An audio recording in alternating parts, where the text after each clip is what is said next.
Hello and welcome to Earworms. It's the Bookworms bonus episode, where we listen to a bunch of songs and then talk about those songs. I'm your host, Alex. And I'm Joe. And with us today is our most special guest, returning once again from his most recent triumphant bonus episode where we talked about, was it Crosswalk? Hopscotch. It's Adam. Hello. Hey, I don't want to be here again. Yeah, we once again invaded Adam's home and are holding him hostage until he reviews song lyrics with us. His poor puppy. She's just total anxiety mode right now. Yeah, she's waiting by the door. She doesn't want to listen to this. But you guys do, because you tuned in. So thank you, listener. So, Alex, since you got us through that cringy opening, are you going to tell fans here what we're doing? Nah. Okay. No, so this is a special bonus episode where instead of reading a book, we have each chosen a number of songs, analyzed their lyrics, torn them apart, found their deeper, true meaning, and we're going to share those with you. We'll read parts of the lyrics, we'll talk about what those songs mean to us, and our interpretations of them. I don't know why I took the phone from Joe. I took the mic from Joe. I was going to say something. I totally forgot what it was. But yeah, this was my idea again, because I come up with all these great ideas, and then they just kind of wrangle me into doing them. And I do not enjoy this one bit. So I'm going to give the mic back to Joe.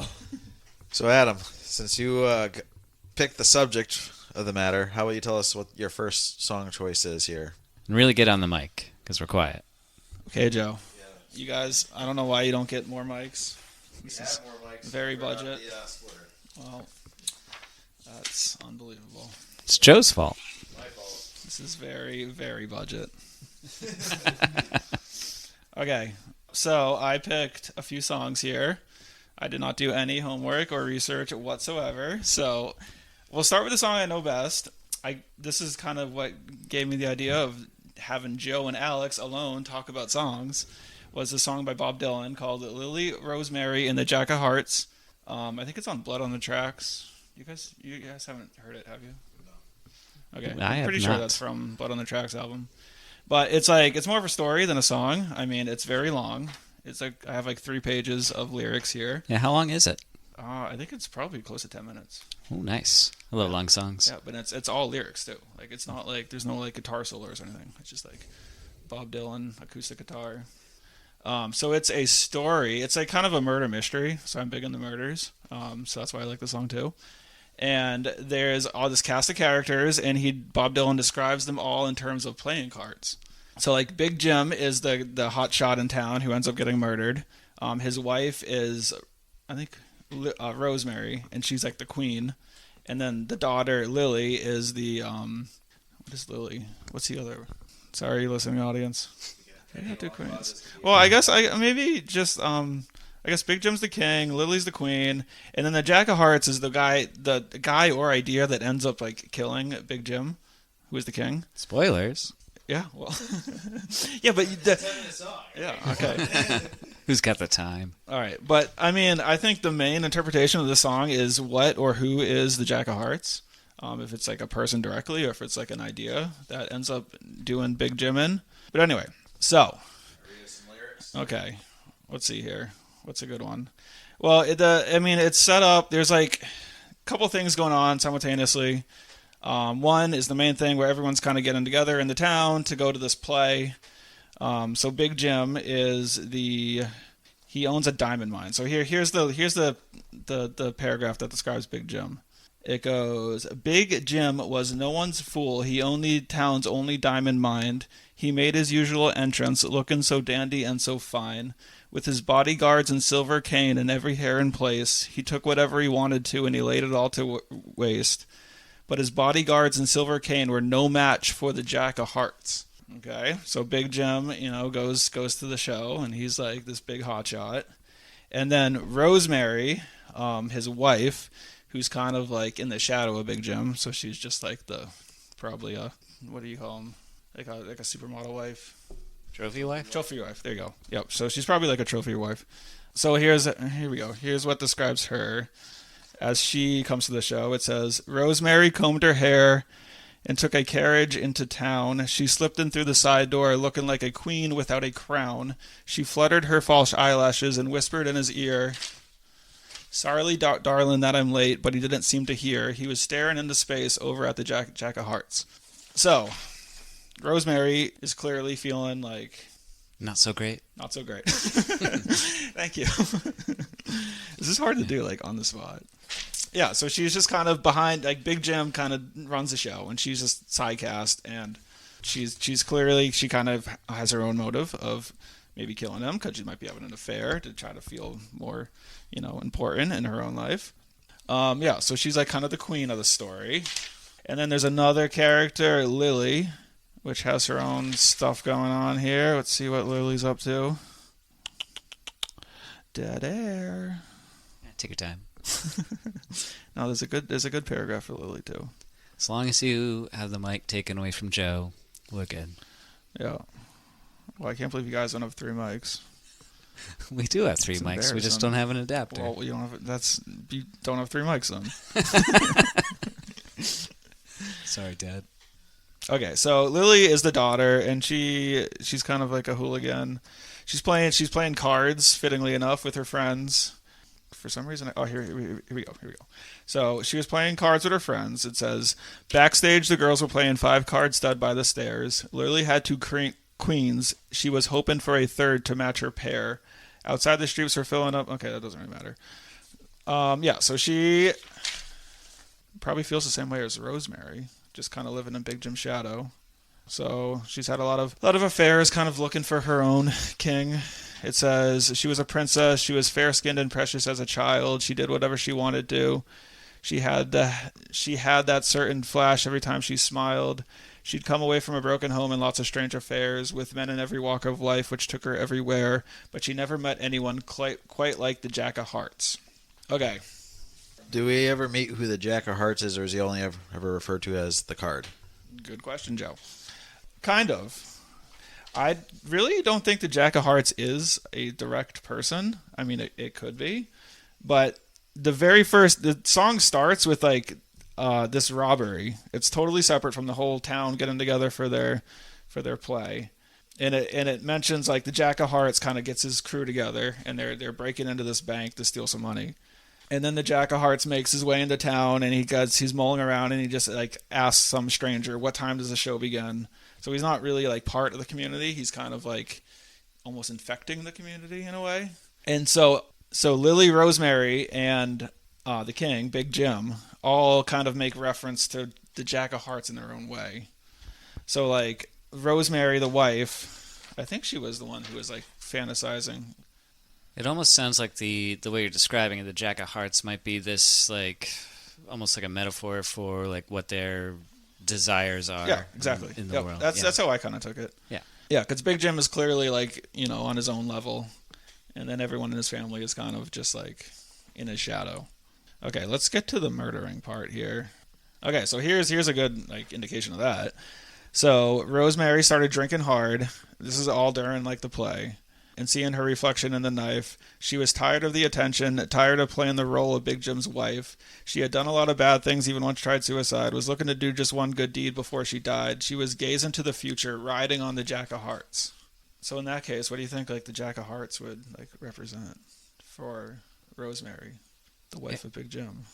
Yeah, I think it is that, like, unrealized desire, like, living in Big Jim's shadow, and, like, that Jack of Hearts, like she's almost in despair because she can't ride that Jack of Hearts and go and do her own thing. Yep. And that's why she's drinking and contemplating suicide. Mm-hmm. Perfect song to open up with. Nice and airy. Okay, and then let's see about Lily here. Okay, so Lily, and as far as the murder goes, here we go. This is a good lyric. It was known all around that Lily had Jim's ring, but nothing would ever come between Lily and the king. No, nothing ever would, except maybe the Jack of Hearts. So in that case, like, why would Jim have Lily's ring? Isn't Lily his daughter? Well, it's possible. If you can have your kid's ring. I don't know. What do you mean? Huh? Is he, like, forcing her to do something? Eventually, maybe she wants to do something different than what he does or wants for her. Yeah. So nothing would ever come between Lily. So nothing would come between Lily and her dad except the Jack of Hearts. So here, the Jack of Hearts could represent something totally different. Yeah, I mean, it sounds like maybe they love each other, but she wants to do something different than what he has envisioned for her. Okay, yeah. So I mean, Jack of Hearts, and again, it's two separate things for two different people, but those are kind of similar. Okay, so we've established Lily and Rosemary both have their own like desires or something that's not being fulfilled in their lives, and that's being represented by the Jack of Hearts here. And Big Jim is kind of like oblivious to everything in his own world, and he's like in control of everything. And I think they're trying to like free themselves from that. Adam, could the Jack of Hearts be something like basically a young rapscallion type man who the mother is yearning for, the daughter is dating, and the father, Jack, is either for him or against him, but like he likes him for some attributes, like being, it sounds like he's a bit of a con man anyways, you know, a bank thief, but he doesn't want his daughter or dating him. Yeah, I mean, it can totally just be like a person that's kind of in this weird love triangle with this family. Yeah, something. Because it even says like, so when Big Jim, when they're at the play, Big Jim spots the Jack of Hearts, and he says, "I know I've seen that face before, maybe down in Mexico or a picture upon somebody's shelf." So it seems like he recognizes him from maybe his wife's past or his daughter's past, but since he doesn't really, you know, he's in his own world, he can barely like recall even seeing that person. Yeah, I think whether he's a metaphor or a real person, there's definitely just something that's driving a wedge between Jim and the rest of his family. Mm-hmm. That's something I always admire about Bob Dylan is like he can take a lot of different approaches with his song lyrics. Yeah. Like Yeah. Blood on the Tracks is like one of his it's one of his best albums. So he's got some really good stuff on there. Yep. All right, so let's get to the murder and see. Maybe we can decide who killed Big Jim. Okay. What's love? So let's see here. So it kind of like ties everything back together. So Lily took her dress off and buried it away. Has your luck run out? She laughed at him. I guess you must have known it would someday. So I assume she's talking about Big Jim. So this must be after the show. And then it kind of goes back to the start where they were robbing the bank. Because it says, "Be careful not to touch the wall. There's a brand new coat of paint. I'm glad to see you're still alive. You're looking like a saint. Down the hallway, footsteps were coming for the Jack of Hearts." So it sounds like, where is the actual murder, though? Okay, you can cut this out. No problem. Should I just read, like, the next 3 paragraphs? Sure. Is that fine? Yeah, go for it. Right? Okay, here we go. All right.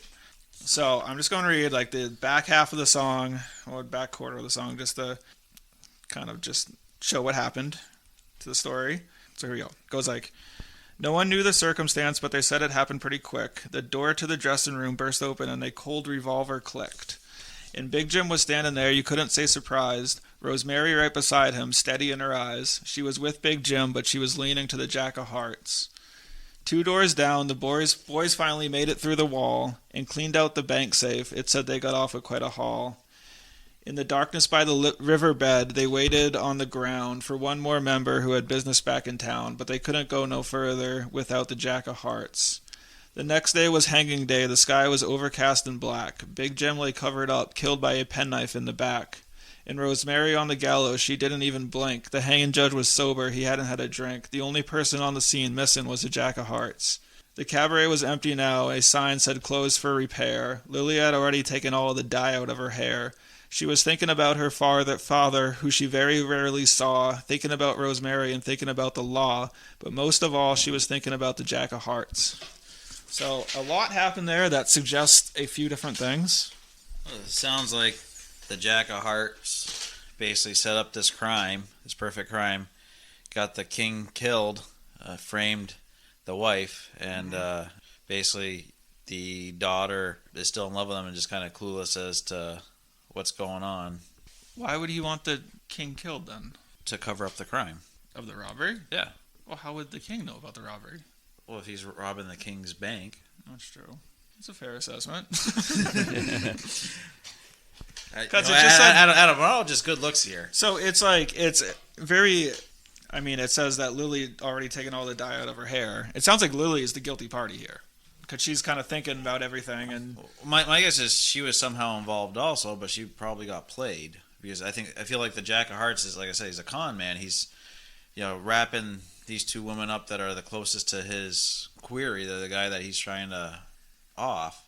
So he's kind of convincing her, hey, this is the way it's got to go. I need you to do this critical role for me. And she's so madly in love with him that she doesn't quite understand what she's done or what he's done to her. What do you think, Alex? Yeah, just it sounds like I think they all had a little something to do with it, whether they got played or whether they were more actively involved in the murder. That's been left up to interpretation by the listener. I would say it sounds maybe like the Jack of Hearts kind of played them for his own gain, but if you could definitely probably make a case that any one of them was the killer, or that it was just a broken family to begin with. Yeah, I mean, sounds good to me. I don't know how to wrap this up. But I think there's a lot of different ways you can interpret it. I just liked it because it's such a good story. I mean, the characters are very well defined, and everything is like talked about through like playing cards, which is, I don't know, I think that's super cool. Yeah, it's a good metaphor, and I think that plays into the whole like con man aspect because you play true, cards, too. you playing your marks, playing your people, and this that's a sounds good like point. there's definitely a lot of that in there. Yeah. Say one more time with that song title for the listeners. Okay, it is And me. Lily, Rosemary, and the Jack of Hearts Nice. by Bob Dylan. Nice. Blood on the Tracks, I'm fairly certain. Yeah, we could probably do like whole episodes just on Bob Dylan songs. He's a truly great songwriter. Okay, now for the next song, Alex, what was one of your picks? Well, Adam opened up with a folk artist, so I'm going to kind of carry into that same vein. This one's a lot shorter, probably a lot more simple in its interpretation. I went with Dirty Life and Times by Warren Zevon. So this is the first track off of his album The Wind, which I don't know if you guys are familiar with Warren Zevon. The Wind is his final album. He was dying of cancer at the time of writing this, so this is like it's like his swan song, the last thing he did before he passed. Like he died like a few weeks after it came out. Dirty Life and Times is very much like a tongue-in-cheek admission that he hasn't been a good person in his life. He was renowned throughout his career for addressing dark themes with humor and wit. This song is very much him doing that in full bore, just using a lot of metaphor, simile, and just like having some like dirty lyrics in there too, showing he's like, yeah, I've done some bad things. I'm sorry about some of it, but I'm not going to stop, really. And I don't know. Yeah, it opens with some days I feel like my shadow's casting me. Some days the sun don't shine. Sometimes I wonder what tomorrow's going to bring when I think about my dirty life and times. So he's just kind of acknowledging that he's getting older, he's getting tired, like his shadow's casting me. So he's getting towards the end of it, and he's more of a shadow now than he is a human being. And he starts getting into talking about various women that he's been with, and that's where some of like the tongue-in-cheek comes in. He has a line like, if she won't love me, then her sister will. She's from Say One Thing and Mean Anothersville. And he says a line that was like, I'm looking for a woman with low self-esteem. The way I see it is he's reflecting on his past discrepancies. Is that the word? I don't know. And it's both a memorable trip down memory lane and realizing like, wow, I'm not as good a person as maybe I'd hoped or other people had hoped in me. I love that line. Someday my shadow, it feels like my shadow's casting me. Yeah. That's great. It's a great line. Yeah. How's that tie into some days the sun don't shine? Sun to have a shadow. Yeah, so I guess maybe someday he's like the sun doesn't shine. Maybe he's not there at all. Okay. Yeah, he definitely seems kind of guilty that he still lives the way he does. What does he say? Yeah, sometimes I wonder why I'm still running free, all up and down the line. Yeah, it's like one day I came to a fork in the road. Folks, I just couldn't go where I was told. Now they'll hunt me down and hang me for my crimes. Do you think he's actually like remorseful, or is it like? I think there's a little bit of remorse, and as you go through the album, I don't know. I know we're just doing like one song, but in context with the rest of the album, he does he shows a lot of remorse for things he does. He has songs that are, directly written to the people in his life. He does a fantastic cover of "Knocking on Heaven's Door" by Bob Dylan, and it's truly a beautiful album, and it's just like it's a funny song to open it up. It's lighthearted, even though it's talking about something that's actually very heavy, and you can tell it's weighing on him as he's singing it. So was this like later in his career? Yeah, this is the end of his career. Okay. He was like, that makes sense. he was like 53 when he died, and yeah, like I said, he got a cancer diagnosis, and his last dream was to make one more album, and so this was "The Wind" was his album, and then he kind of peaced out. Is this your favorite album of his, Alex? No, I really like his. I almost chose the song "Sentimental Hygiene" off his. It was like his comeback album in the '80s, "Sentimental Hygiene." This one's very good, especially the first half of the album. I truly love every song off the first half is a banger, and it's got my favorite song on it, which I love to play, is "Keep Me in Your Heart." Guns and Money. Money, lawyers, guns, and money. No, keep me in your heart. That's a good fun song. I almost went with that one too, but I feel like that one's a little too on the nose. You can listen to it once and get the idea of what's behind it. But yeah, that's I don't know. I could talk about Warren Zevon for hours. He's such a great artist, and I just love his lyrics. He's funny. He's deep. He's insightful. He's really good at talking about things like lost love. He's dipped into politics. He's got a ranging catalog of folk rock music, and this was a highlight of one of my favorite styles of his songwriting, is just that tongue-in-cheek, humorous, dark lyricism that he throws in there. The humor is almost like a coping mechanism, kind of. Oh, absolutely, 100%. Tears of a clown kind of thing. Yeah. Yeah, because he has a lot of funny lines, it looks like, but it's still like the majority of the song is he's kind of remorseful about stuff. Yeah. But yeah, that's "Dirty Life and Times" by Warren Zevon. It actually, his not his memoir, his biography that was written by his ex-wife. They actually used that as part of the title because it's "I'll Sleep When I'm Dead: The Dirty Life and Times of Warren Zevon." So this is definitely a close song to him before he passed. That's that one, and now we're on to the next song, which Joe brought in. I can't wait to hear it. Go for it. Yeah, so I'll try to match the tone here. You guys are going folksy. I'm a little bit basic with my music. I listen to a lot of punk rock, but I picked one folksy song from a folksy band, "A Pair of Brown Eyes" by the Pogues. Ooh, very good. I think everyone here can say that it's a classic. Yeah, this is out of the. Oh, you guys gave me your songs, and it's like I think I've heard that one. So I could tell you what that Alex, song is. You know the Pogues. Come on. Yeah, of course I know the Pogues. Yeah, I know "A Pair of Brown Eyes." Rum Sodomy and the Lash. And the Lash, yeah. Which is kind of their biggest album, though not from their third album has some of their biggest songs. Yeah, I'd say it's in their top 2 as far as how big their albums were. Yeah. So this song, when you listen to it, it sounds like a love song. But I always forget that this band is from the 80s, and when I found out that they had a music video for this, I turned around and I was like, holy shit, this is totally from the 80s. But it has a very 1986 feel to it in the tone of the video, and it makes you kind of rethink that, hey, this could be a political statement also. So I just, it's always one of those songs I say, oh, this has got pretty good meanings and still some pretty comical lyrics in it too. And just the way Shane MacGowan, the lead singer, belts out the tune, it's always pretty epic, I think. Yeah, just that rough, gravelly, drunken voice. Yeah, he had at the time, he died, a few months ago? Yeah, he died right around Christmas. Yeah. So, yeah, he had that, he talked like he was a raging alcoholic. Because he was a raging alcoholic. So just very, his speech was very slurred. He had this, great, just talk singing delivery to all his music. Yeah. And a lot of his songs had a lot about drinking also. Yeah. Like the opening to this song. "One summer evening, drunk to hell, I stood there nearly lifeless. An old man in the corner sang, where the water lilies grow. And on the jukebox, Johnny sang about a thing called love." It's a good song. Yeah. One of Adam's favorite bands here. Yeah, I think I was the one that went to that Pogues concert with Joe. Yeah, the one that Alex bought the tickets I'm for. the one who bought the tickets that I didn't go to. It was fantastic.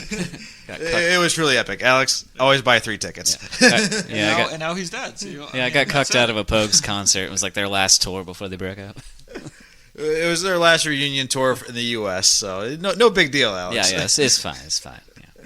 Hate that band. He's still a little bitter about it. That's why he's pretending he doesn't know who they are. Who are these Pogues? So is this like a war kind of theme, do you think? Yeah, there's definitely a war theme to it. It's a very... Where he's kind of like daydreaming in the middle of a war. Yeah, he's either... About having a normal life. He's either daydreaming about in the middle of a war, or he's just in a very bad place in his life, and he's kind of metaphorically saying how his life is kind of like a war. Oh, yeah. And as I said, it can be read a lot of different ways. He has a line about the arms and legs of other men were scattered all around. Some cursed, some prayed, then cursed, then prayed and bled some more. And the only thing I could see was a pair of brown eyes that was looking at me. And so he's just kind of thinking back to that lost love, and how he wishes he could get back to it. Like I said, in the music video, it's kind of weird. It's just very 80s vibe. Is it a woman, right? Yeah, it's a woman running around and There's like a pair of brown eyes in her... in a like a paper bag, and people are losing their eyes, and there's like all these Gestapo type police doing checks, and it's very strange. And at the very end, you get Shane and Spider banging pie plates on their heads as they prance around. Yep, that's it. That sounds like an 80s video. You have any comments, Alex? Or Yeah, I mean it's a beautiful song, and I think it ties in well with the theme from Adam's song, just that like you have one life, but you're yearning for another, and it sounds like he's in a position he doesn't want to be in anymore. So he's thinking back to a time when he was happier, and longing and yearning for that. It's almost like he went to school for English or something. Yeah, almost. Alex has very good interpretations. I just love that first line, just like the other song that Alex did with, was it The Shadow? Yeah, my shadow's casting me. But one summer, even drunk to hell, I stood there nearly lifeless. I don't know why. I always like singing that to myself. yeah, so we'll have all these songs on a Spotify playlist, so you can listen to this. So this is probably going to be the best song on the list. I'm not going to lie. I don't know about that. I mean, they're all heavy hitters here, but this is probably the best song. I mean, come on. Yeah. I don't know. I got some bangers coming up in the show. So, don't you have a 1 second song coming up? Yep. Yeah. I think that one will get a lot of plays because they'll be like, "What the fuck did I just listen to?" Stay tuned for more. Are we moving on? We can move on. Adam, what's your next song? Okay, so We're staying folksy. That's what I want to do. do. Yeah, we're still kind of folksy. Neil Young. Okay, yeah, Little very grungy- folksy. grungy Getting folk. a little rocky. Yeah, Yeah. a little rock in there. Yeah. But me and my brother-in-law Nate went to see a Neil Young concert the other day. He is ancient, not Nate, but Neil Young. I think he's in his 80s now. But it was still- Nate's a little ancient now too. Yeah. He's about to become a dad, so that ages Oh, everyone yeah, fast. Doxing Nate now. Yeah, we had to leave early. Had to go to bed. So I picked. This is my favorite Neil Young song. I didn't even know it was Neil Young at first because I was never like a big fan. I'm definitely like Neil Young, but I knew it through Government Mule. Sums up Neil Young pretty well. It's like, hey, I know some of his songs. Well, I'm a big everyone fan. knows who Neil Young is. Yeah. There's a lot of like killer Neil Young fans. Yeah, he's one of those artists. He's like needs no introduction. He's been around for decades. But so the song is Cortez the Killer. So I originally heard the cover from Government Mule, and I just always loved that song. And then I found out it's originally a Neil Young song. So fortunately, when we were at the concert, this is the song he opened with, and I was super excited. I was kind of bummed that he added some lyrics, seemingly. So I was listening to it live, and there he started saying some other stuff, and I was like, what the heck? But so this is a pretty straightforward song. It's about like the Spanish conquistadors or whatever coming across the ocean to the Aztecs and kind of taking their land and everything. So apparently Cortez... Are you familiar with Cortez in history? I don't know shit about history. He's like a Spanish conqueror, right? Yeah. He's the guy that basically brought smallpox to the Native Americans. Oh, cool. Well, not cool.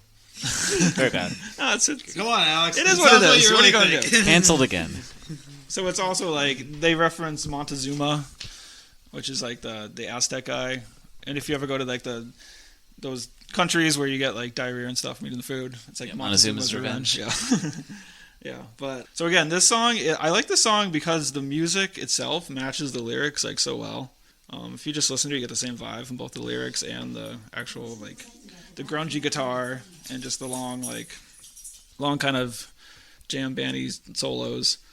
But yeah, I mean, lyrically, it's kind of a straightforward song, but everything is very like poetic and I don't know, just very nicely written.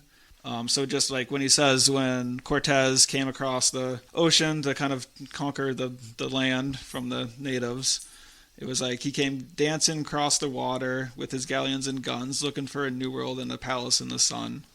So the whole song is, has that vibe to it.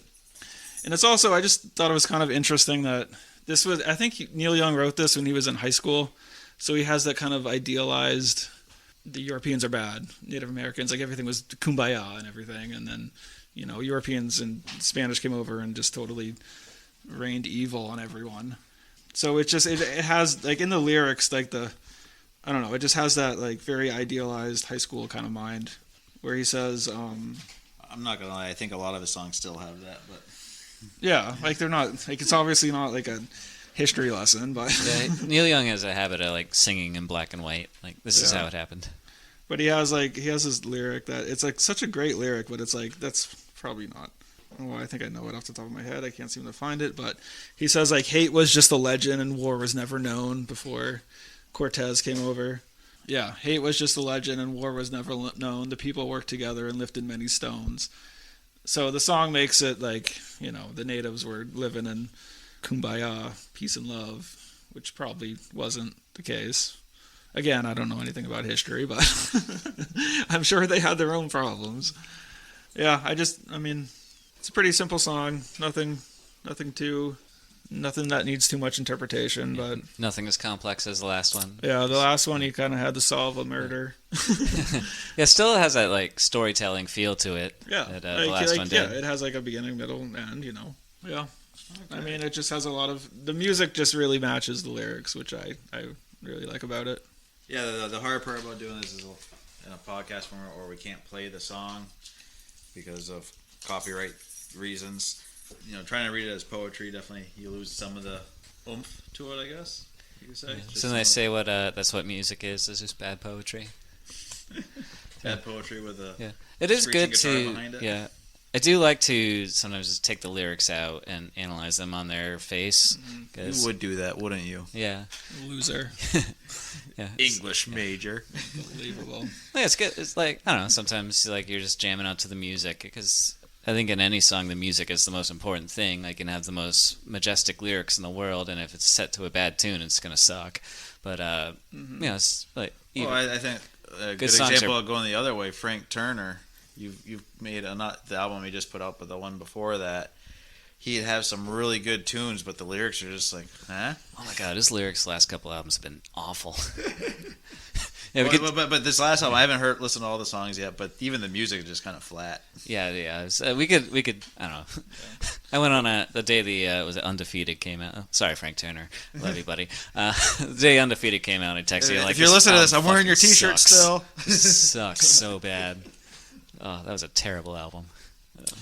Yeah, but like my favorite lyric of the song, like it's not really interesting at all without the music though. It's just like, he has the bulk of the lyrics and then there's kind of like it's a pretty long song, so there's a lot of like guitar soloing and jamming and stuff, and then he just says the intro again, came dancing across the water, then he goes, Cortez, Cortez, what a killer. And I don't know, it sounds stupid without the music, but with the music it's awesome. So yeah. Nice. I'll have to So give that Cortez one a the Killer. listen. I've never heard that one. Oh, but there's a lot of good covers though. Government Mule has a really good cover. So it's like the guy from Allman Brothers, a couple guys from Allman Brothers. Yeah. And Dave Matthews Band covered it too. Oh, do they? Yeah. Yeah, Alex, what's your next song here? All right, I'm moving in to just straight up rock and roll with this one. This is by one of my favorite bands in the whole world. This is Heart Explodes by The Darkness. So those of you who don't know who The Darkness is, they're best known for the song I Believe in a Thing Called Love, which is a fun one. Hard. And Justin Hawkins, the lead singer, now has a YouTube channel where he breaks down and analyzes music. So definitely worth a look up. Yeah, he's been pausing recording a lot lately because they've been on tour, which kind of sucks. But he does really good music analysis. If you're looking for someone who's really good at reading lyrics and analyzing music, like he can just like pick up his guitar and play it by ear from what he's listening to, like in the moment. And it's really cool to watch and listen to break down modern music or go back in time and revisit older songs. But anyway, yeah, he's best known for singing with a really high head voice, and it's kind of given the darkness a trademark sound. But anyway, Heart Explodes. It's off their album Easter is Cancelled. It's a ballad. And it opens up with, I'm standing on a cliff top, I'm looking out to sea, the sirens of the Netherlands are beckoning to me, I'm trying to write a ballad that makes you want to stay, they're easy to come up with, but they're difficult to play. And it goes on from there, and you get the feel for, like, I don't know if it's Justin Hawkins specifically, or if he's, like, singing from a point of view, but he's being called away from where he is, and he's torn between staying and keeping his relationship, or going out and seeking adventure and finding a reward that way. Isn't this the one where he was going through his divorce too? So a lot of these have kind of a tone towards that bitterness. Yeah, Easter's Cancelled. Honestly, that album in general just has some of the Darkness's best lyrics. I don't know much about his personal life as far as relationships go. He might have been going through a divorce. Yeah, well, he did. I'm pretty sure it's this one. I was listening to an interview, one of his podcasts, and he was talking to his producer about how a lot of his lyrics kind of were. He didn't purposely write a divorce song or album about the divorce, but a lot of the lyrics have that raw emotion from it because it was in the middle of when he was going through it. And he did say, "I write a ballad that." Yeah, he's wants to make you stay. Yeah, he's torn between trying to save his relationship, or if it is Justin Hawkins, probably save his relationship or go on tour again. And but it's also just like standing on a cliff, looking out to sea. That's kind of dark too. Yeah, and he's just he's being called out to sea, like he's going to go on some adventure. And as the song goes along, he's continuing to feel that pull to get away, and he eventually follows that. And because like the chorus, take me to the open road, run until my heart explodes, take me to the open road, or give me back the love I owed, which kind of shows that he's decided to hit the road and go. And then the final verse, he starts to show just regret almost for the love that's been lost. Like, I can't believe it's over. I can't believe I'm free to sleep with anybody who wants to sleep with me. I never wrote that ballad. There isn't such a song. I tried to make you happy, and then everything went wrong. And he's just, like, the way he sings it, too, you were talking about the music of the last one, like, he's talking about how free he is, but the tone of the song, he's not happy about that, as happy as the lyrics would make it out to be. So there's definitely some feelings of loss and regret embedded within those lyrics as he's delivering them. Yeah, also, you can also see bits where he's kind of taking a shot at the music industry. He has a pretty big, passionate hate towards pop music. Oh, yeah. He feels everything's very shallow. And like that opening lines saying, trying to write a ballad, they're easy to come up to, but difficult to play. Basically kind of saying, yeah, anyone can do this, but to write a really good song is a lot more, and to perform it live is a lot more difficult than just, most people would think it is, or most pop stars make it look like. Oh, yeah. Yeah, especially like pop songs, like you have writing teams. It's not just, a guy sitting in a room. When I was looking up the lyrics, this was written by the whole band. All four of them were put in for the songwriting, nobody else. So it was just the four of them sitting in a room. And listening to the way, listen to Justin Hawkins, the way he writes songs, it'll be him and, the way they split it up is they're splitting everything certain percentages for when the payouts come up. And basically Justin Hawkins is writing the lyrics. His brother is doing the chord progressions, and then the other two are doing the melody and all that stuff. Yeah, it's almost like they write their own parts for the songs. Yeah. Rather than, like a lot of bands will have like a sole songwriter or, songwriting team, and they'll do all the music writing, and then the band, they just have the skills and they can play it and they can make suggestions and alterations once they get the music, but they don't actually write the songs. Just it's. I don't know, The Darkness is one of those. They have a lot of silly, tongue-in-cheek songs. They use, kind of like Warren Zevon, they use humor as a coping mechanism a lot of the times to express darker themes for analyzing. This is definitely one of those songs that fits into that category. Just a lost love song where he's trying to see the silver lining. He got his adventure, but he didn't get his ballad, and so he's feeling a bit wayward. And he's got this open road before him. That's all he can never really do anymore is travel that road. But yeah, that's Heart Explodes by The Darkness. Okay, I guess I'm up again. So we're going to go into one of my newest favorite bands. Alex was just, before we hit record, saying some pretty terrible shit about them. Yeah, I was talking smack. Yeah, He's still mad about that Pogues concert. Yeah, he's still bitter. He's just trying to hurt me. So he's trying to cut deep here.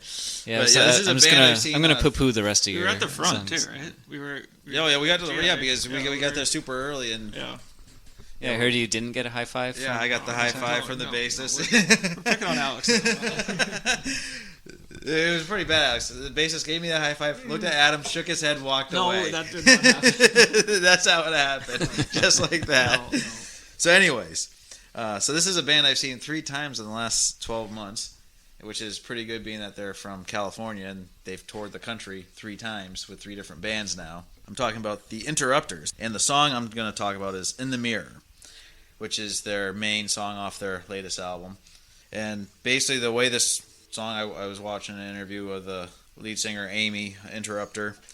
She was talking about how in the song it goes, "Took me 2 years to write this song. I wanted it perfect, no wrinkles in it. Took me a long time to come clean. To be honest, the truth's so ugly." She, as her husband and lead guitar said, it actually took her 7 years, but it sounded better with 2 years. It's not really that complicated of a song, but it was one of those songs where for Amy it was really striking a chord really deep. She'd try to write it and have to put it away because it just brought up too many bad memories of her past. I guess she never really gets into the details of it, but basically the song's about her trying to run away from some bad situation but always getting dragged back somehow, and basically just keep repeating the same mistakes, same things. It's basically like, "Took me a long time to come home. I didn't think you'd get me. I had too much explaining. No matter how far I run, I always end up back here. No matter how far I go, I always end up back here. In the mirror, in the mirror, in the mirror, only in the mirror." So it's also kind of saying how she's looking at herself and saying, "This is all on you. You're the one that can't change." So it's like a song to herself. Yeah, kind of. She's not blaming the whatever situation that she can't escape from. She's blaming herself for not being strong enough to stay away from it. But yeah, it's a pretty simple song. There's not a lot of lyrics. It's your standard punk song, right around 3 minutes long with a lot of repeated lyrics. Yeah. It took her 2 years to write it, huh? 2 years, well, 7. 7, wow. But I say, if you're going to a painful place in your head, I can see where you're not really sitting there thinking for 7 years, but something you set down for a year, come back to it, write another line, say, okay, I can't touch this right now. It's still too raw. Yeah, it can take a long time to work your way through a painful memory and expressing it in art. Yeah, and I'd say if you look at the whole album is basically about a lot of just bad, I want to say romantic relationships, but a lot of bad relationships in general. So definitely for Amy, it was definitely a lot of pain that she was working through to get this thing out. And if you look at the band's other few albums, I think there's 3 other albums, they're a lot, very shallow and just kind of more poppy and beboppy, and this one is definitely reaching deep into her emotions. Aside from taking 2 years to literally write the song, it's probably taking a long time to be honest with herself. Yeah, definitely. Because this is definitely a song to herself. You can't run from who you are, or can't run from your own problems. Mm-hmm. You're always stuck with yourself. Yeah, and a lot of times, songwriters, it's a song for yourself, but you try and word it in a way that other people can identify with it as well. So it's probably also something she was trying to go for as she was writing it. Because I think we've all got the feeling of needing to run from something, but in the end having to confront it. So that's In the Mirror by the Interrupters. Adam, you are up. Okay. I'm running out of songs Do here. you have a punk rock song? No, I have. What do we think of Vampire Weekend? I don't think of Vampire Do Weekend. you not like Vampire Weekend? I've never really listened to them. Okay, I would recommend it. I for some reason I love them. And Sarah and I are actually going to a Vampire Weekend concert at the end of the summer. Oh, nice. And I'm excited to see who their fans are. I bet you they're mostly younger girls. Probably in high school. But I don't know. I just like them. They have like this. They have such a unique style. It's like, it's not just rock and roll. It's not just like American music. It's like they have a lot of like Indian kind of just Eastern influences in their music. And they're also like, I think the whole band is pretty highly educated. So they have a lot of pretty, not deep lyrics, but like kind of honestly political lyrics. I don't know. But so this is the song I chose. It's off their latest album. I forget what it's called. Oh, I think it's, what is it called? If Only God Was Above Us or something. Yeah, they do a lot of singing about politics and religion and stuff like that. So the name of the song is Hope by Vampire Weekend, off their latest album. And I like the song because they use like lists in their lyrics, and I think lists are always like a really powerful writing tool. Maybe you would know better, English major. Lists? Yep, pretty powerful. You like lists? We're trying to get a point across. There's a very list. famous war book about lists, Adam. It's called The Things They Carried. Oh, I read that book. Yeah.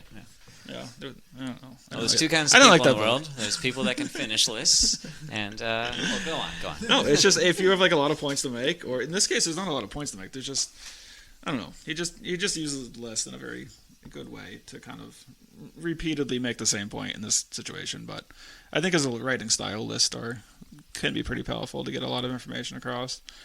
Okay, so the whole premise of the song kind of fits into what's going on in the world today with all these wars and everything, that people should just kind of let stuff go and all this fighting isn't really worth it, So he just has like a lot of examples of just like kind of just weird situations that aren't worth it. So this is my favorite. He said, so the chorus is, I hope you let it go, I hope you let it go. The enemy's invincible, I hope you let it go. So originally I thought he said the enemy's invisible, which I think makes more sense. So like there is no enemy, You're making this all up. So then each of the verses is just like a little example of something that just doesn't make sense. So he says, the phoenix burned but did not rise. Now half the body's paralyzed. There's no one left to criticize. I hope you let it go. So it's like the phoenix, whatever it does, lights on fire. Rebirth, it's reborn. Like, so it's kind of like something that people would like worship or something, but it's, BS. And then this is a good one too. The prophet said we disappear. The prophet's gone, but we're still here. His prophecy was insincere. I hope you let it go. I like that one. So the whole song is just like kind of examples of things that people find important, but probably shouldn't find important. Yeah, it's an anti-war song for sure. Yeah, that's definitely the point he's trying to get across. Like during war, like people who are fighting for a cause, they're probably going to get lied to, deceived. They're going to lose unfathomable amounts of time. It's not worth all your resources it's not worth and your energy. Life. It's not worth taking lives. It's just yeah. The enemy's invisible. I don't know why he says invincible.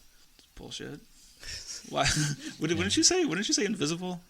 Yeah, I like invisible. Don't you? It's better. I think it gets the point across. I think you should call them up. I'm gonna write them a letter. You're telling this better word for the lyrics and then demand some royalties.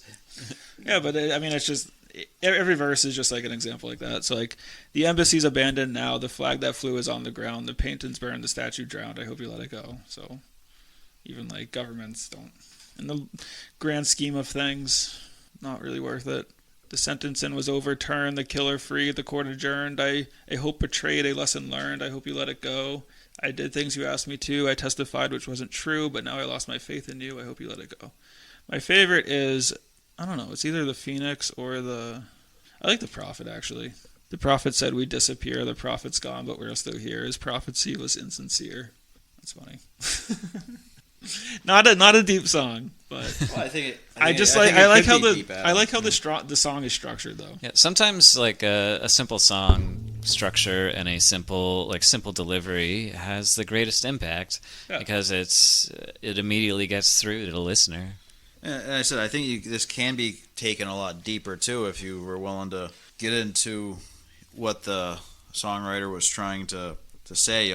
See what they were using, looking at examples for each verse. I mean, if you like, say you're one of the what was the embassy for the U.S. that fell during Hillary's What was it called? was it Benghazi?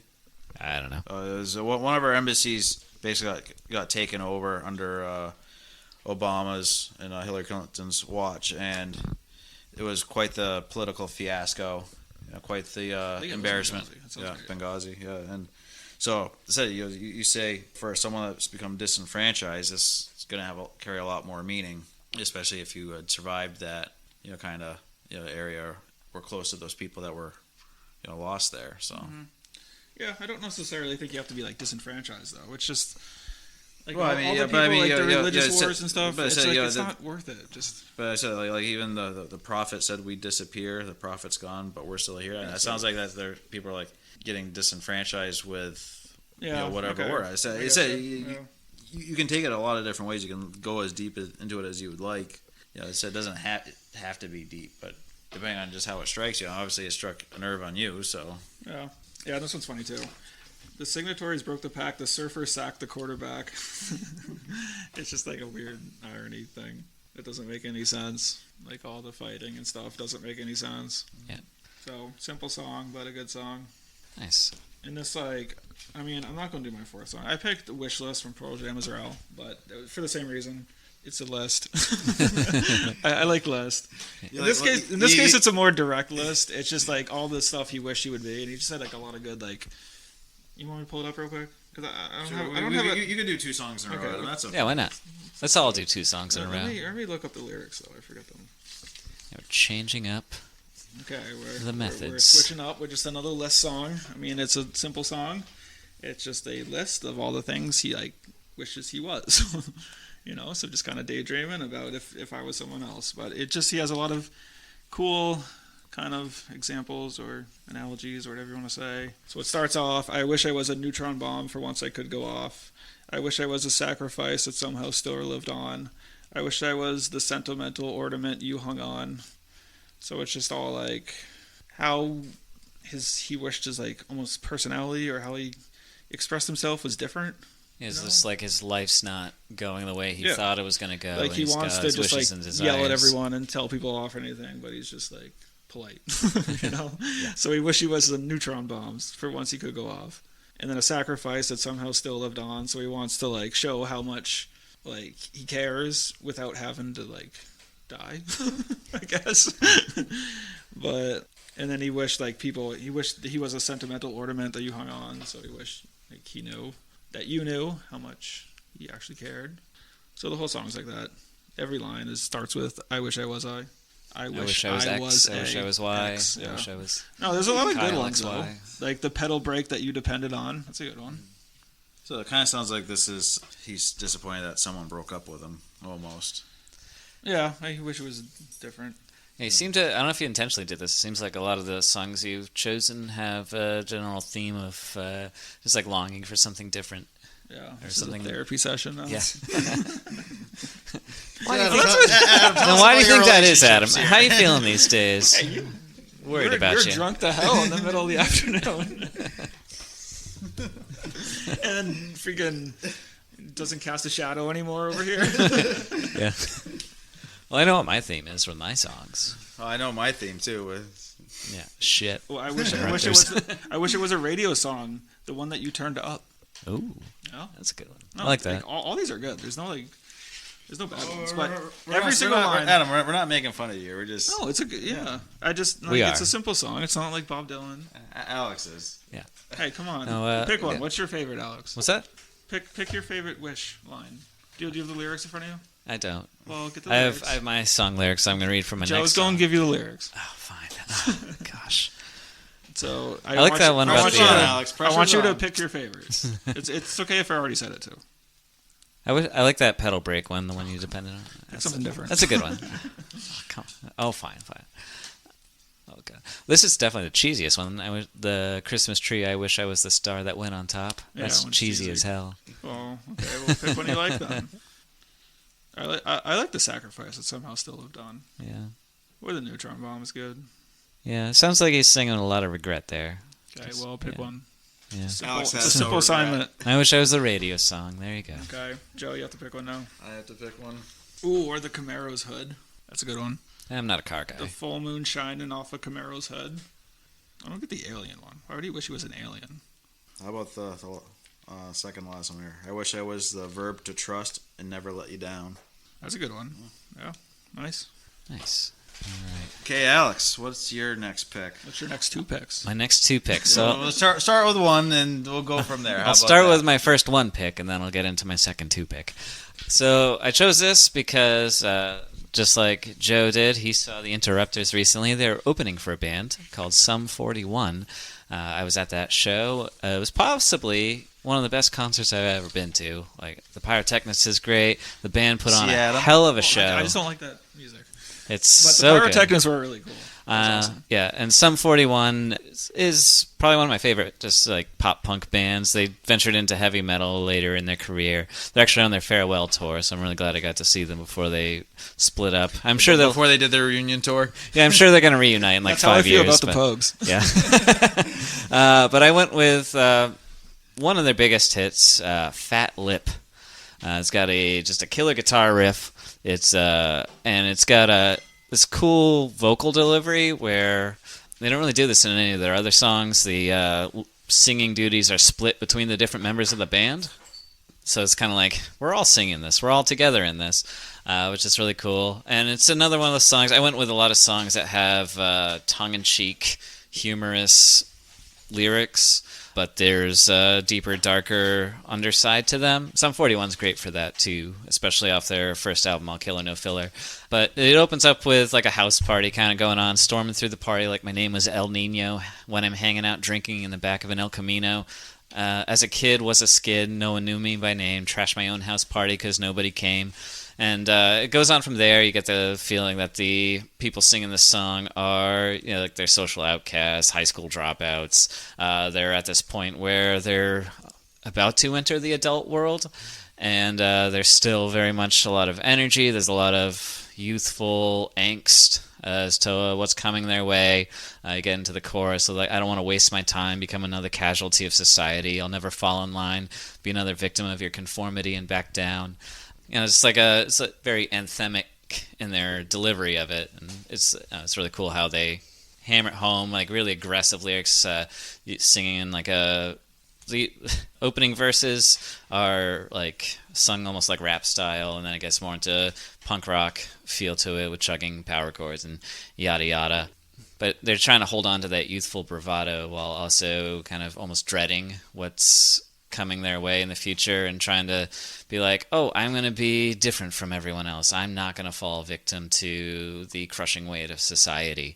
But you get the feeling that there's that pressure on them, and there's actually a genuine like insecurity and worry about it. Because like, I don't know, after the second verse, there's that whole like rap breakdown, which I actually had to look up the lyrics because I never knew what they were saying, except for the, it's probably the most famous last line, is most famous line from the song, but I'll read the whole thing. Well, I'm a no-good-nick lower middle-class brat, packed, and I don't give a shit about nothing. You be standing on the corner talking all that kerfuffin', but you don't make sense from all the gas you be huffing, because if the egg don't stain, you'll be ringing off the hook. You're on the hit list, wanted in the telephone book, like songs with distortion, to drink in proportion. The doctor said my mom should have had an abortion. And it's, I don't know, there's a lot of, like, the entire band singing that. There's, like, bouncing off. It's, like, a really cool, like, patter to it. But, yeah, you get the feeling, like, yeah, they're trying to be rebellious, but at the same time, there's a deeper worry underlying all of that, and they don't have as much bravado as they're portraying within the song. Yeah, it's got a really good, fast, poppy beat to it, too, which really gets your blood pumping. I like how they laugh when old people fall. That's a good one. I always figured they were like, they do say like after high school. I was picturing like someone who's just starting high school. Doesn't it seem a little Yeah. young? Oh, I always got this was like they're still like 17, 18 years old, but they're getting out of school. Yeah, the song, it was what, 2001 this album came out? Yeah, And they were- didn't a lot they all drop out of school or something? They were, I don't know if they dropped out or not, but yeah, they were all like fresh out of high school. Like they formed this band when they were very young. Well, they say like They were all like late teens, early 20s. You know, I'm not the one you thought you knew back in high school. Yeah. So it sounds like it's kind of removed from high school. Because I think it seems very immature. I think they were in high school when they first like started writing songs. Yeah, as for Adam Sum discovered 41. the meaning of the band name and got very angry about it. Summer of 41. Yes. 41st day of summer break. Shit, yeah, no. Summer 41 would not make any sense. They would be very old. And we learned the hand gesture. Yeah, which I'm teaching to my youngest daughter, and I'm gonna get in a lot of trouble for that. Yeah, I've been a fan of this What band about since your they came older out. I never knew about the She's hand not a big gesture. fan of them. I think that's just bad branding on their part. I don't know. Yeah. The hand gesture thing? Yeah, yeah. it's like a gang I never sign. knew about the hand gesture until I saw them at the show Yeah, on their they goodbye People were throwing tour. it up. I like the one where they did cross hands. Yeah. I don't like Sum 41. Yeah. For those of you who are listening to this on audio, You don't like which it, but is- you'll listen to him again. Oh, I know that. I remember the song. We were in like 7th grade or something, right? We're in like middle school. I would have been in high fifth. school. Okay, so you Maybe- just started maybe- high school. Yeah, I was In 2001? Yeah, I it was the like fall I was of like 2000. 11, so whatever that Yeah, is. well, maybe it was 8th grade, but I'm pretty sure. I remember like Robert Peller and listening to that song, and I was in 7th grade when I heard it. so maybe, It's a good maybe song. I was. I don't know in why I 8th remember grade. that. Mrs. King was my teacher.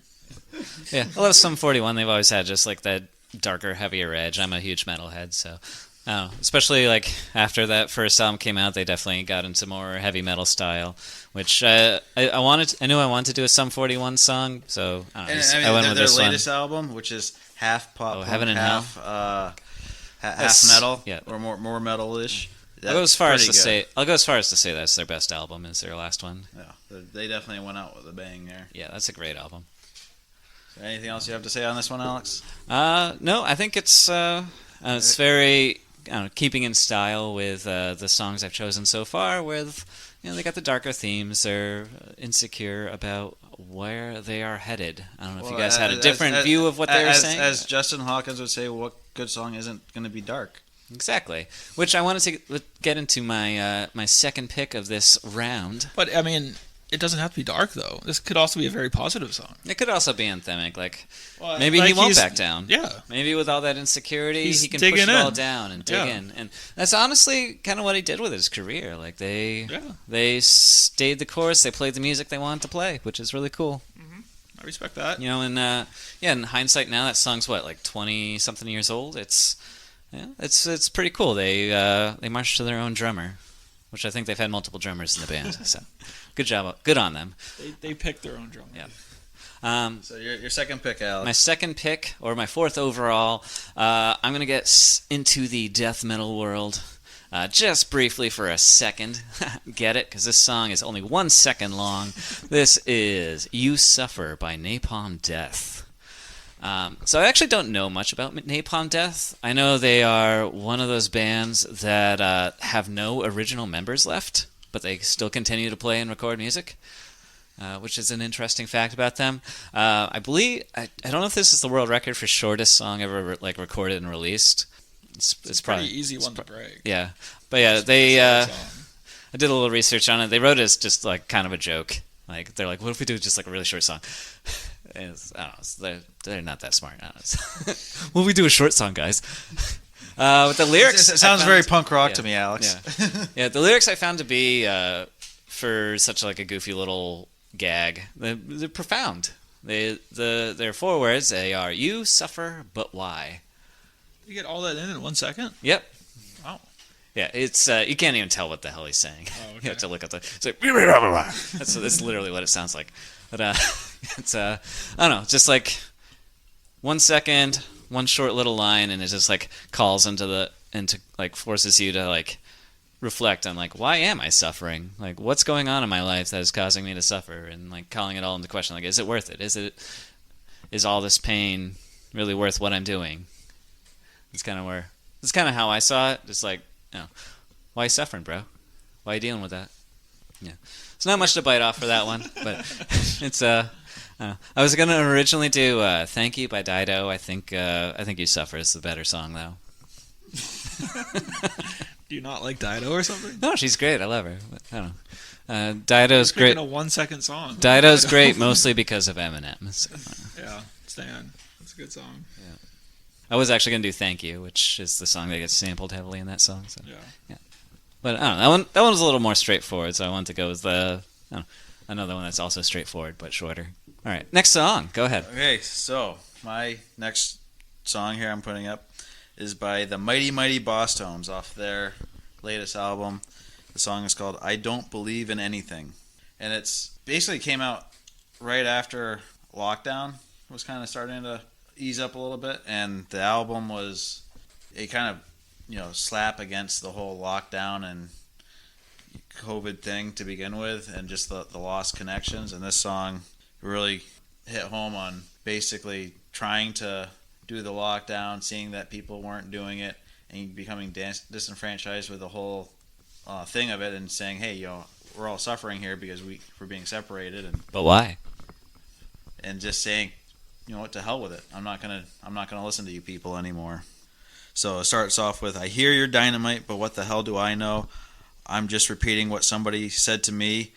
I've got my eye on you. I don't know why I do. I might be trying to see why they are saying that. Basically, this is Dickie Barrett saying that, he's just following the orders of that.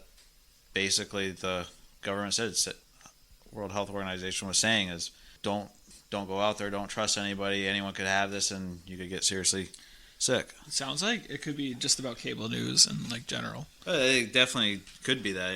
Like people just like watch cable news, get addicted to cable news, and then like pick a side, and then don't even know why. Yeah, and it's like I got my eye on you, and I don't even know why. Yeah, but then it immediately goes into, I've had enough of all the tough love. I'd like to get back to the normal that I knew. If what you're saying is stay away from there, then that's not something I'm going to do. So basically saying almost immediately after, I'm going to break away from what you say. I don't care the consequences.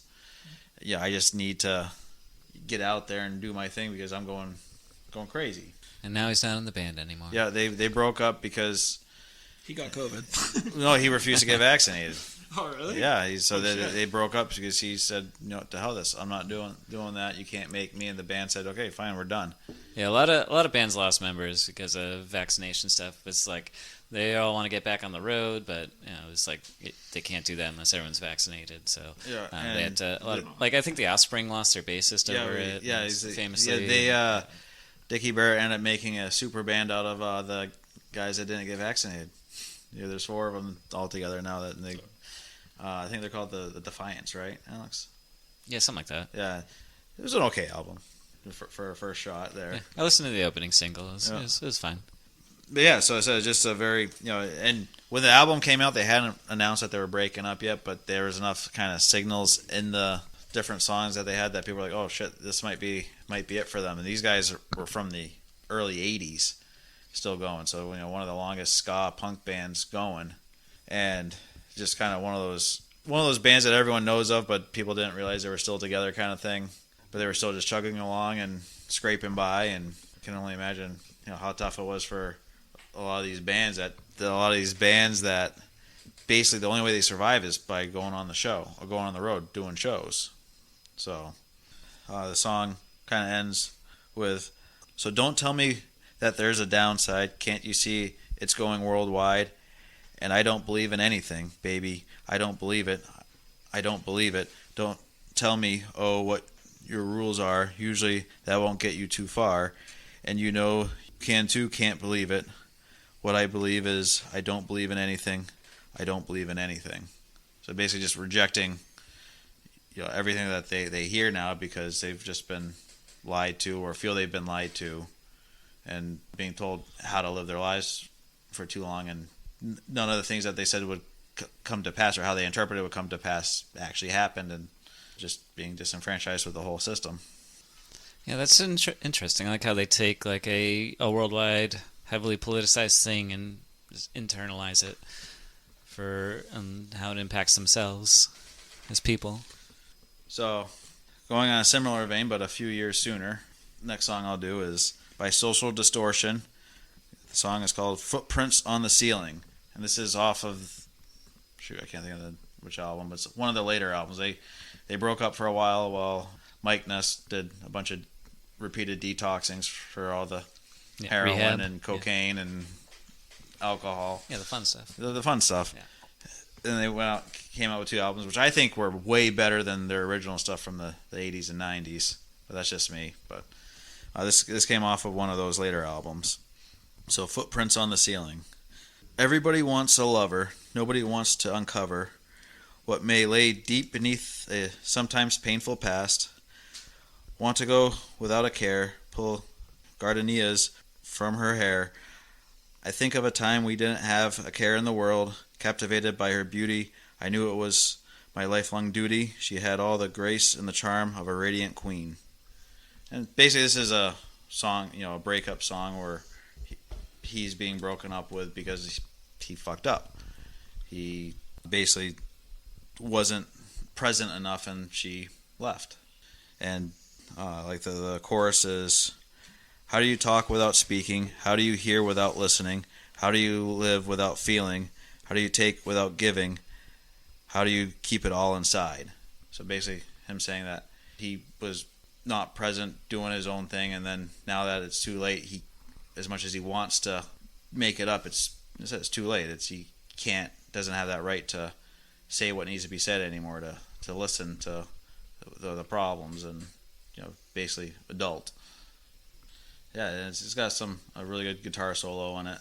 That's it's very, for me it's very moving. I know, Alex, this isn't one of your more favorite songs of theirs. Yeah, I've never actually listened to this one. Really? Yeah, I did. I listened to a lot of their earlier stuff. I never really got into their later career things. But yeah, that sounds like he's he's gone through just a really difficult time. Footprints on the Ceiling is usually a kind of like almost I guess like a sexual metaphor. So it's like it sounds like he's probably also you also get the idea reflecting on that that. he might be. Wait, why is it?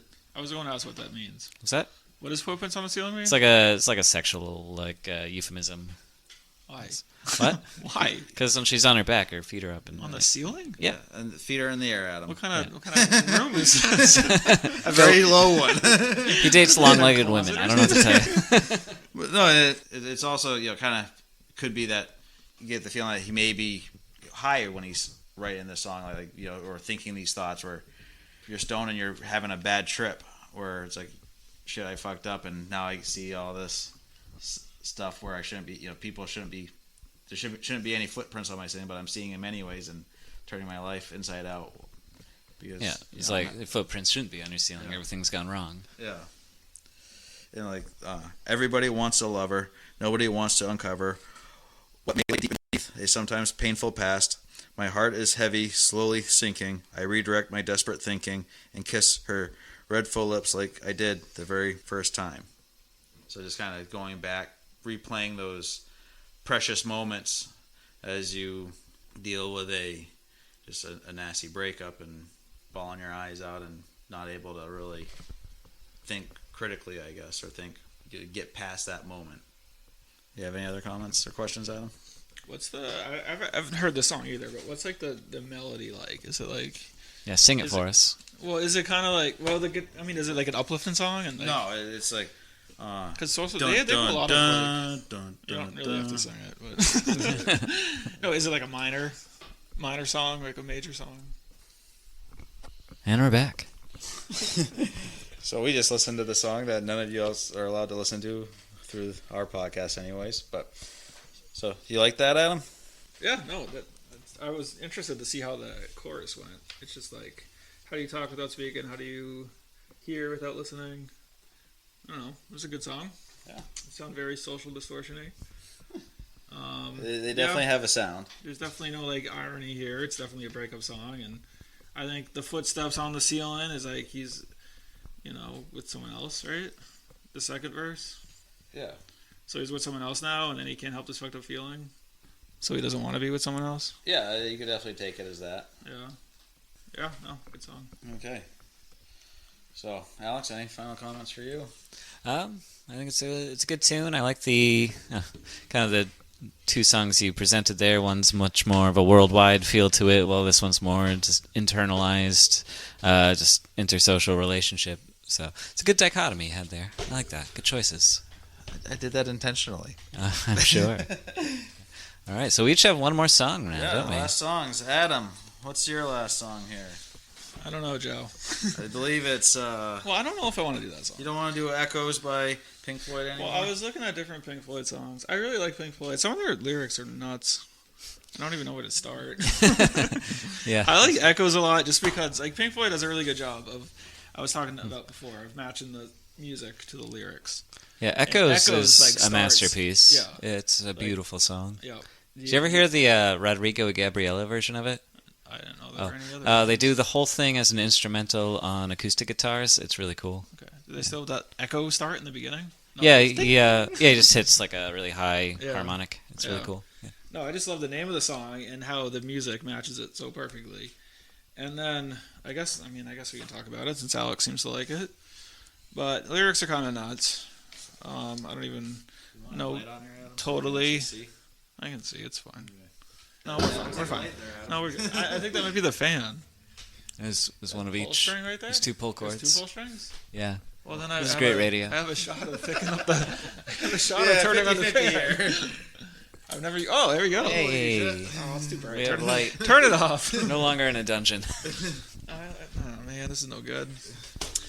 Okay, we'll see where this song goes, cause I don't have any like prior insight to this whatsoever. My main point with this song was that how perfectly the music kind of matches both the name of the song and the words. The words are hard to kind of wrap your head around. It's almost like about like parallel universes, kind of. I don't know. So I'll read the first few lines here. So overhead the albatross, which apparently is a bird. Do you guys know what an albatross was? Yeah. Okay. Yeah. Though Adam, to be fair, I am an environmentalist. So. I was an English major. I read Rhyme of the Ancient I was Mariner. like, what the hell's an albatross? Okay, but overhead the... Adam's an engineer, so. I don't know words. Yeah, Rhyme of the Ancient Mariner. It's like a symbol of guilt in the thing because he shoots an albatross and they hang it off his neck. Oh, okay. So it's Yeah, as an a symbol of albatross guilt. is a bird you're not supposed to kill. Even if you're stuck out at sea starving to death, you do not Alright, kill so that it's like bird. a real bird. It's not Yeah, it's like a real the bird. It's Phoenix a- on fire. Yeah, it's a real bird. It's giant wingspan. Okay. They are like known to like never land. Once they start flying, they're almost always in the air their whole lives. Okay. So in Pink Floyd's alternate universe, where they're getting these echoes from, apparently, so here are the lyrics. Overhead the albatross hangs motionless upon the air, and deep beneath the rolling waves, in labyrinths of coral caves, the echo of a distant time comes willowing across the sand, and everything is green and submarine. So he's almost like describing like a lost world or something. What do you think, Alex? Yeah, I'm looking at the lyrics now. I'm actually looking at some of the lyrics you guys chose. Yes, I'm definitely getting Rhyme of the Ancient Mariner vibes from this imagery. Just like he's on some sort of adventure to an unknown land. Is it like an acid trip or something? It could be. Yeah. Knowing Pink Floyd, especially I think at this point in their career, were very heavy into the Do you think drugs. Were you in the Pink Floyd? Yeah, it was the first time. Do you I think listened to is lot this of a Pink David Gilmour song or a Roger Waters song? Floyd. They'd It's probably from- tell us who wrote it. Yeah. Does it say on the bottom here? What album is this from? I think it's Echoes, right? This is the album? Hang on. No, it's not. It's got a weird album title. Hang on. Yeah, it doesn't say on this sheet of paper. Let me look that up. Is it? It might be. Oh, it's Metal. Off the album Metal. Oh, MEDD. Metal. Yeah, Metal. Yeah, I knew that. It was written by... I bet you it's David Gilmour. Yeah, it was written by Gilmore. Yep. No, wait. No. It was written by Waters. No. Wright. Really? It was written by basically the whole band. Waters, Wright, Mason, and Gilmore. Okay, it's when they were together. Yeah. Because Pink Floyd, like, Roger Waters was, like, in the lead in the beginning, right? Yeah, He was yeah, more, it was, like, poetic and, like, he was more of a writer. And David Gilmour was more of, like, a guitar player. So there was, like, the Roger Waters Pink Floyd and the David Gilmour Pink Floyd. I always liked the David Gilmour Pink Floyd more. Yeah. Looks like Roger Waters gets first billing for the writing. Okay. So But the song is, I mean, it's obviously very poetic, but it's also Yes. like there's a lot of just music. Yeah, there's it's a lot very of long song. How yeah. long There's is it? lots of musical breakdowns throughout Yeah. the song, I think but it's like yeah, there's a lot of 15-minute song or something. yeah, it's 18 minutes or something, Okay. some crazy Yeah. number. But yeah, there's a lot of that's the wrong song, but there's a lot of cool imagery in it, and Yeah. it's 23 minutes on the album. Holy crap, really? Oh, there's different versions of it. Okay, cool. And it's just cool. Like you have like the lyrics, and then there's like a very long musical pause, and then there's a second round of lyrics. And it comes back to it. Yeah. I There's like the second round better. Yeah, there's a lot of like aquatic imagery to go with the long, like I don't know. It sounds like they're on an adventure, so I think the song itself is an adventure as you go through it. Yeah. I mean, it is psychedelic-y adventure. Very much so. Kind Kind of like second world. You kind of almost get lost in it as you Yeah. go along. Yeah. Because the first two verses, I guess there's really no chorus. It's like, and no one showed us to the land, and no one knows their wheres and whys, but something stirs and something tries and starts to climb towards the light. I don't know. It's like the first two verses are like very descriptive of like some sort of parallel universe or some acid trip or just some adventure or some crazy world. And then it like comes back to like the present day, kind of. So I mean I like the second round of lyrics. They don't really fit in with the first kind of descriptive lyrics of like a ancient world. Yeah, when he comes back, it almost sounds like he's longing for something different, like cloudless every day you fall upon my waking eyes, Yeah. inviting and inciting me to rise. Like he's kind of changed his motivation for living, and just he's No one sings me longing for lullabies, he's and no longing one for something makes he me no close longer my has. eyes. And no one sings me lullabies, and no one makes me close my eyes, so I throw the windows wide and call to you across the sky. Yeah, so he's Is that like some sort of freedom.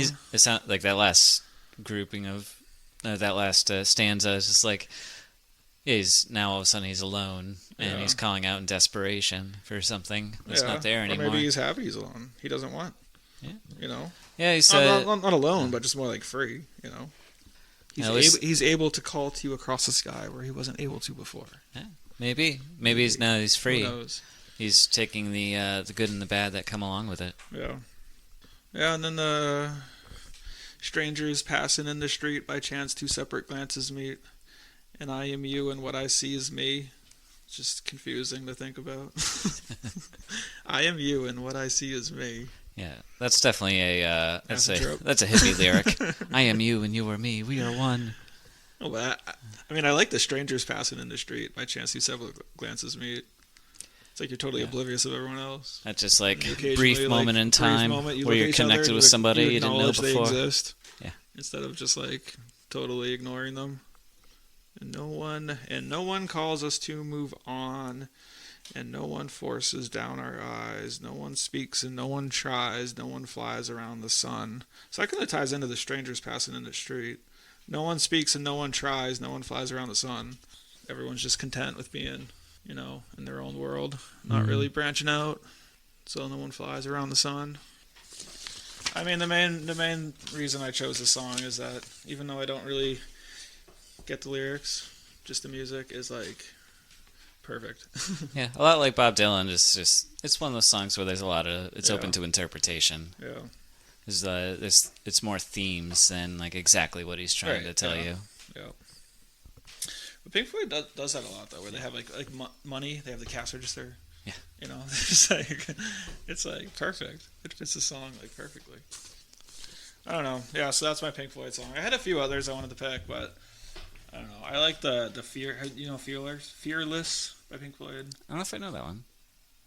That might be off Metal as well. It could be. Yeah, that's a good song. And then I was thinking, my favorite Pink Floyd song is "Learning to Fly." You know that one? No. Learn Oh wait, to no, I do Fly. know that one. It's off Yeah. It's one of the ones off the wall, right? No, Isn't it? no, it's a David Gilmour one. Well, maybe I don't know. I can't even think what album it's off of, but It's like a later one though, right? yeah, Might be after it's the wall. It's after like David Gilmour took over.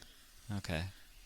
Let me just look it up real quick. But I mean, David Gilmour's a pilot, so it's kind of like a literal song, but it's just like the lyrics are so good.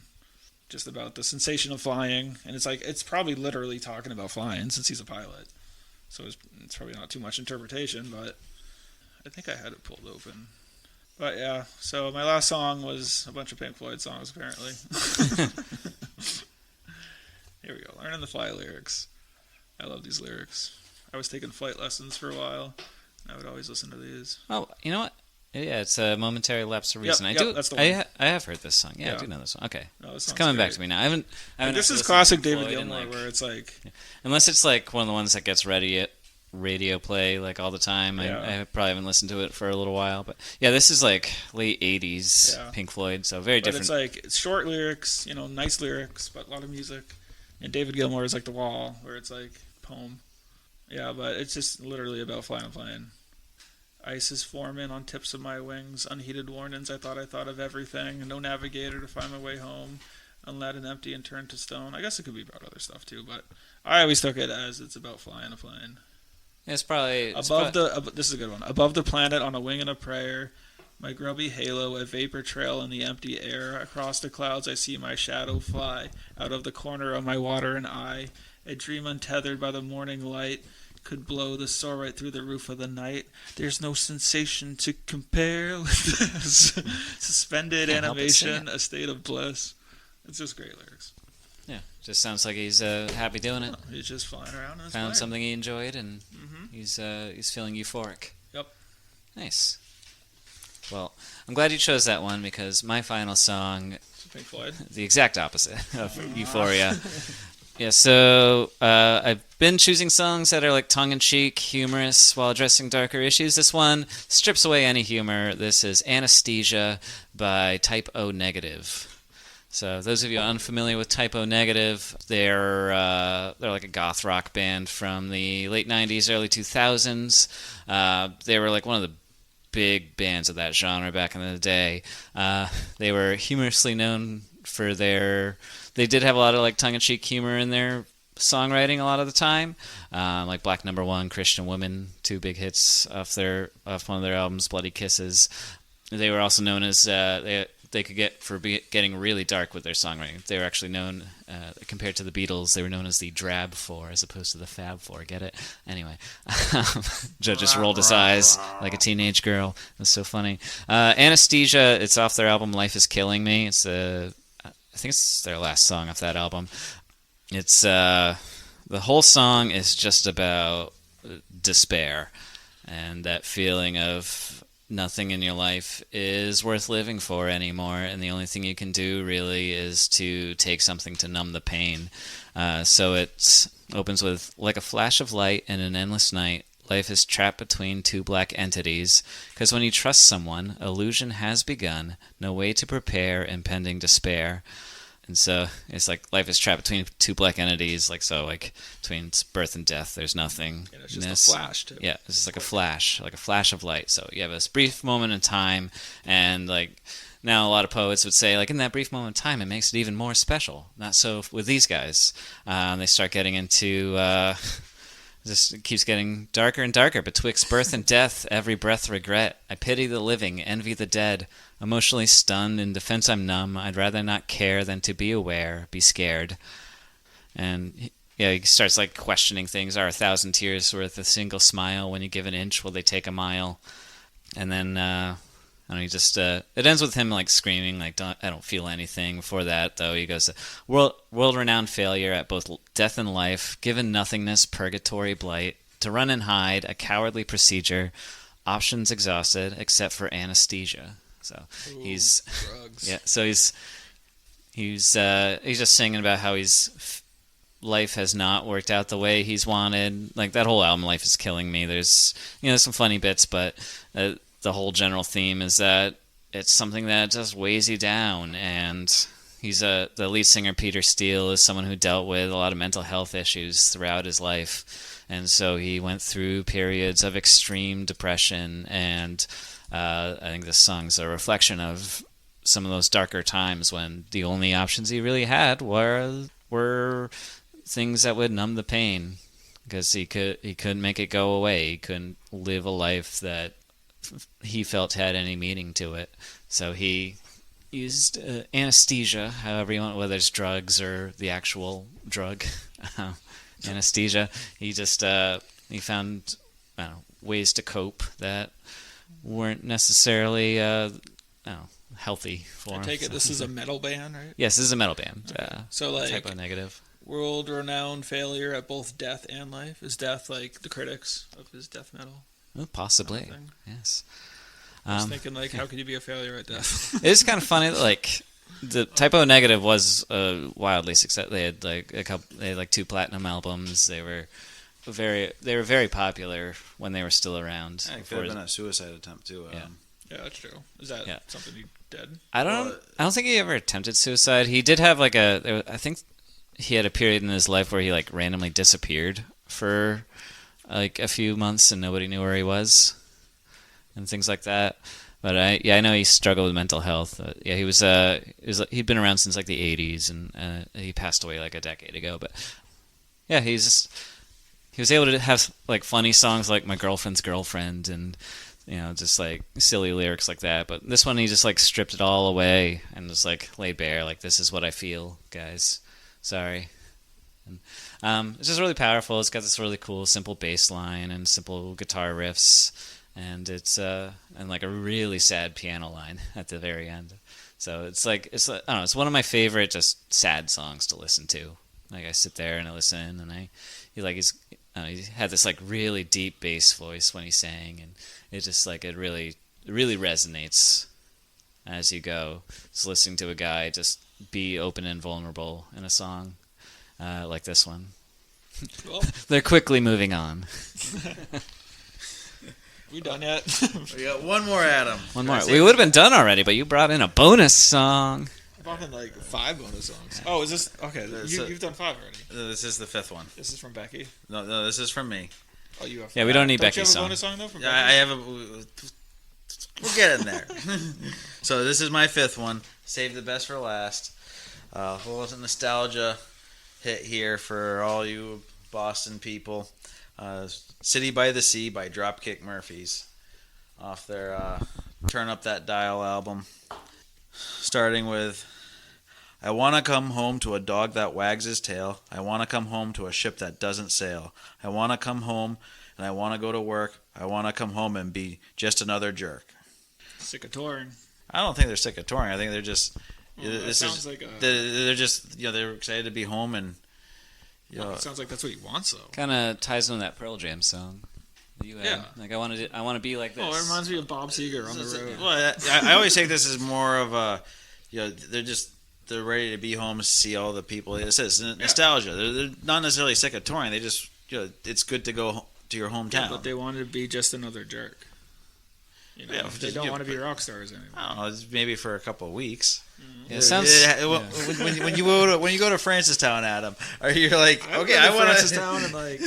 Yeah, it sounds almost like they're questioning their choice to be a touring musician to a degree. I mean, obviously they've stuck with it since they wrote this song, but I think I don't know. It's just they're also one of those bands that they've been wildly successful for a long time, but they also try to be relatable to their fans. They like being that hometown band. They want like the second verse here is, I want to be there for the start of every season. Head back to Fenway.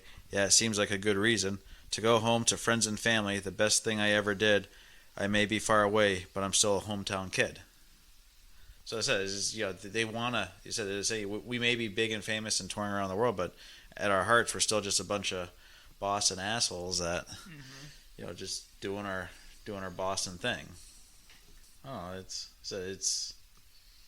just that nostalgic, song for wanting to go back home, even if it's only for a few weeks, and talk to all your friends about the good old days and when you're being stupid.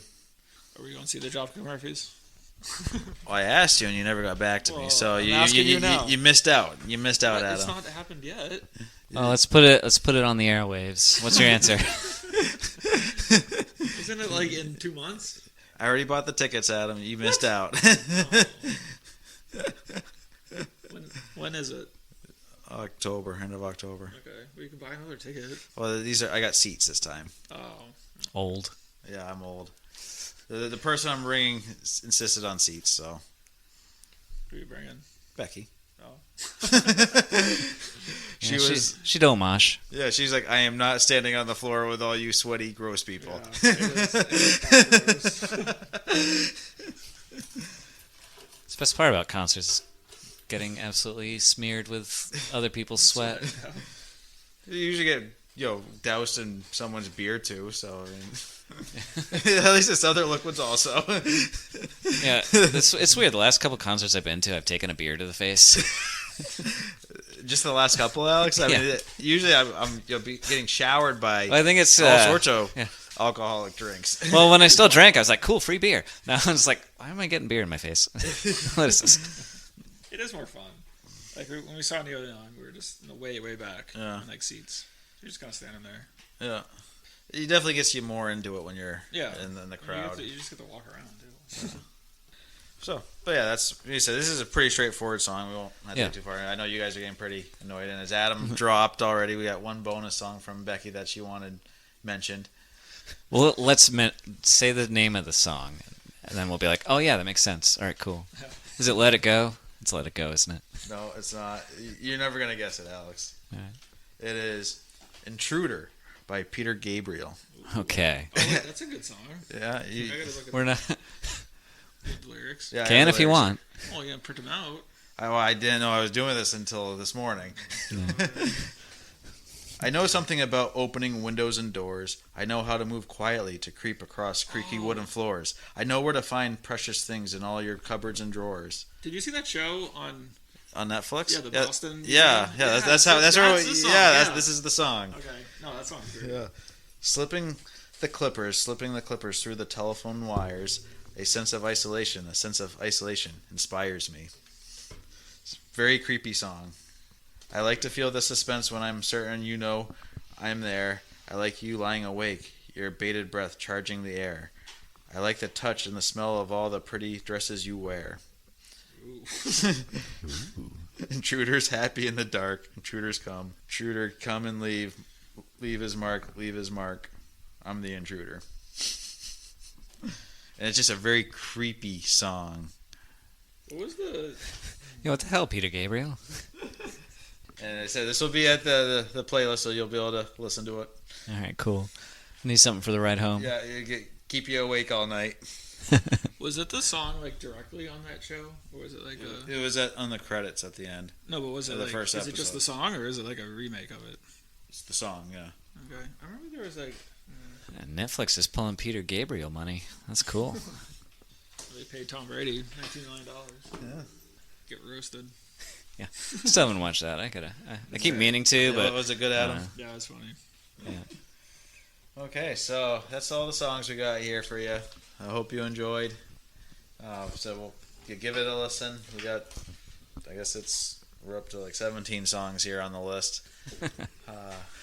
So definitely check out the playlist.